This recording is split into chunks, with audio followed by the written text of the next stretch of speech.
In this video, I'll show you how you can fix camera in League of Legends.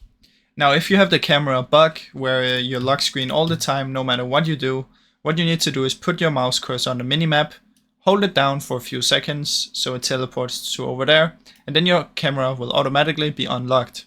Then just don't press Y again to lock it and press space instead. So that's basically how you can fix the camera bug. But if you want to fix your camera or there's some weird settings with your camera, what you can do is go into options, choose game, and make sure you have camera lock mode on the correct one. Now I usually use per side offset, which is basically if you're on the blue side, it's not going to be completely in the middle, but it's going to be a little bit to the blue side. So if you're on red side, it's going to look a little bit like this. It just basically gives you more vision to the other side. So I prefer using this one, but make sure you have the correct one in here.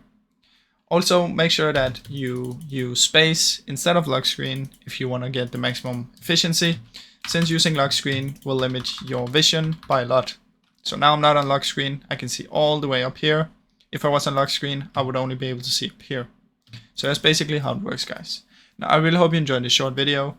If you did, please leave a like and subscribe, as it helps me out a ton. Thank you so much for watching.